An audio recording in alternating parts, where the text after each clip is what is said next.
Bonjour, bienvenue sur Marbre et Mosaïque. Aujourd'hui, je fais une vidéo pour vous présenter deux mosaïques qui ont particulièrement retenu mon attention.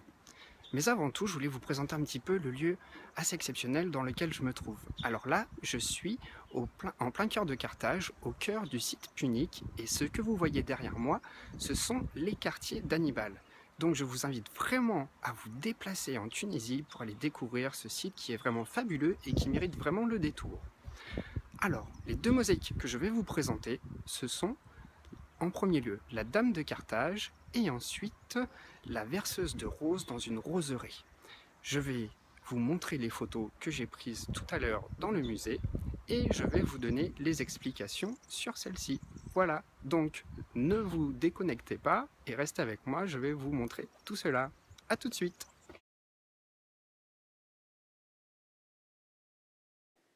Voilà, nous y sommes. Installez-vous confortablement, imaginez-vous dans le musée de Carthage, happé par le regard de la mosaïque qui vous contemple et qui n'est là rien que pour vous.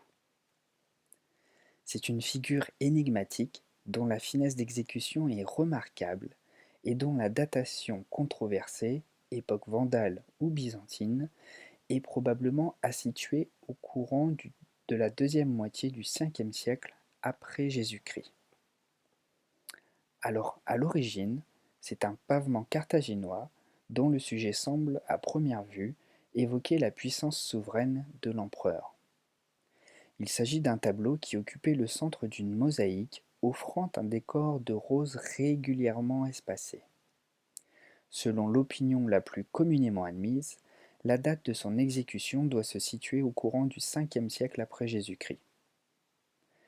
Il représente, à l'intérieur d'un cadre constitué par des perles, des carrés et des oves, imitant des gemmes, une figure apparemment féminine, qui a mérité, grâce à sa beauté, la dénomination de Dame de Carthage. Le personnage, la tête entourée d'un nimbe gris pâle, se présente de face dans une immobilité hiératique. Ses cheveux sont rassemblés en un haut chignon, retenu au-dessus de la tête par un diadème orné de plusieurs bandes horizontales. De son visage, aux traits réguliers et aux yeux démesurément grands, se dégage une impression de gravité et de mélancolie. À ses oreilles sont fixés de longs pendants. Son costume se compose d'une tunique jaune ornée de broderies et d'un manteau pourpre attaché sur l'épaule droite par une grosse fibule gemmée. La main droite, dont l'index et le majeur sont tendus, fait comme un geste de bénédiction. La gauche, invisible, tient un long sceptre sommé d'une sphère. Ce personnage est tout à fait énigmatique. Coiffure, bijoux et délicatesse des traits font penser à une femme. Les vêtements par contre sont masculins. Notons d'autre part que par son style, le tableau diffère nettement des mosaïques de Carthage qui lui sont contemporaines. On lui reconnaît par contre des analogies indéniables avec des œuvres de l'Orient grec, d'où il pourrait bien être originaire. Des panneaux de petite dimension pouvaient en effet être importés de très loin et ne présenter aucun lien avec l'histoire d'une école artistique locale.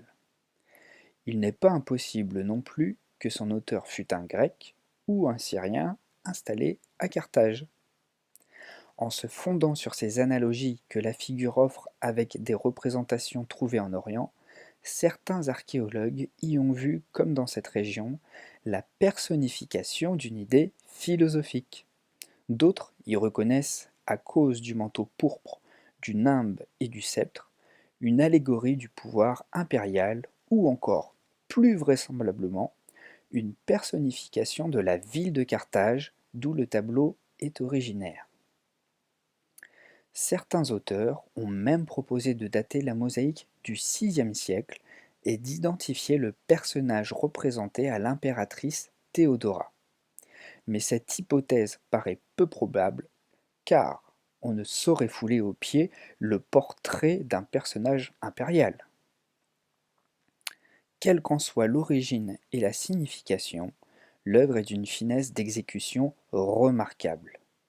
L'utilisation en abondance de cubes de verre a permis de donner beaucoup d'éclat aux gemmes et aux bijoux.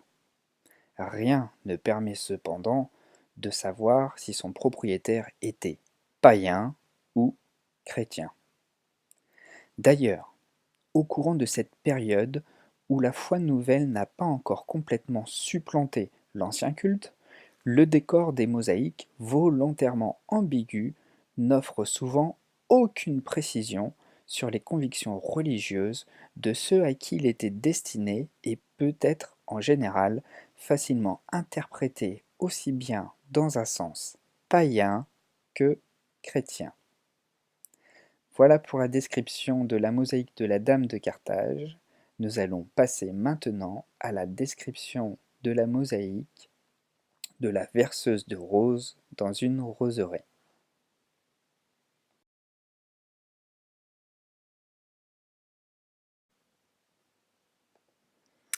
Cette mosaïque présente une figure féminine en pied faisant partie d'un groupe de 4 mosaïques trouvées à Sidi Grib en Tunisie à la fin du IVe siècle ou au début du Ve siècle après Jésus-Christ.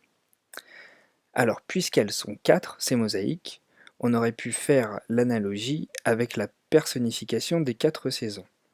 Mais en fait, ce n'est pas le cas, et je vous expliquerai pourquoi un petit peu plus tard. Ces 4 mosaïques ont été retrouvées dans de somptueux thermes privés à Sidi Grib, ornant des panneaux rectangulaires qui servaient à paver des petits édicules situés aux angles du frigidarium. Alors le frigidarium, c'est la partie du therme romain où l'eau est froide.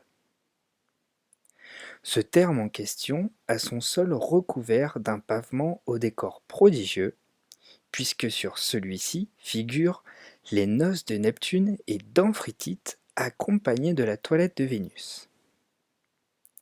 Nous y venons.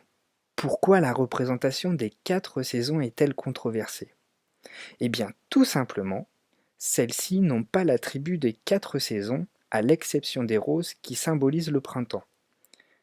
Les attributs habituels des saisons sont l'épi de blé pour l'été, la grappe de raisin bachique pour l'automne et le rameau d'olivier pour l'hiver. Mais sur les 3 autres mosaïques dont je ne peux pas vous montrer les images puisque je ne les ai pas, eh bien, sur ces 3 mosaïques, il y a également des roses qui sont représentées et non pas des épis de blé, des grappes de raisin ou des rameaux d'olivier pour figurer les 3 autres saisons.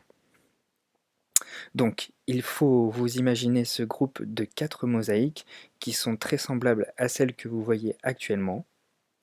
Elles sont identiques 2 par 2. L'autre moitié du groupe de ces 4 mosaïques présente 2 femmes de dos, dont l'une est fâcheusement mutilée, apparaissant dans un paysage identique à celle que l'on voit en ce moment.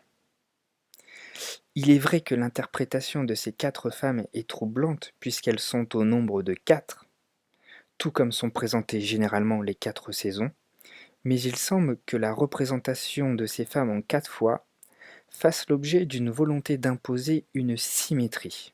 Pourquoi? En raison de leur remplacement aux angles du grand tableau des noces de Neptune et d'Amphitrite dans la salle pour bain froid des thermes. Maintenant, revenons à la mosaïque que vous voyez. Vous voyez qu'elle se présente de face, marchant d'un pas rapide devant une palissade clôturant un jardin planté de rosiers. Son corps est sensuel, elle est à peine couverte d'un voile qui est mouvementé par le vent. Elle élève au-dessus de sa tête un panier rempli de fleurs qu'elle verse dans la main gauche. Alors, on peut plutôt y voir des nymphes auxquelles les anciens avaient également attribué, tout comme aux saisons, un pouvoir régénérateur et nourricier. D'ailleurs, 2 des 4 femmes sont munies d'une amphore qui constitue le signe distinctif des divinités des sources dont la présence autour du tableau des noces de Neptune n'a rien de surprenant. Et oui, les nymphes passent pour protéger les fiancés et l'action curative de certaines eaux s'accorde parfaitement avec la nature de Neptune, qui semble avoir été considéré en Afrique non seulement comme maître des flots, mais aussi comme dieu guérisseur. Voilà, la vidéo touche à sa fin, j'espère qu'elle vous a plu. Si vous voulez voir davantage de mosaïques, n'hésitez pas à venir sur ma page Facebook dont je vous mets le lien ci-dessous, donc sur marbre et mosaïque. Et puis il y a aussi mon site où je mets pas mal d'articles sur l'histoire de la mosaïque et puis aussi sur les différentes manières de la concevoir. L'adresse est www.marbremosaïque.com. Je vous dis à très bientôt. Et puis si vous avez aimé la vidéo, cliquez sur j'aime et puis partagez-la. Et n'hésitez pas à laisser un commentaire. Voilà, je vous dis à très bientôt sur Marbre et Mosaïque. Au revoir.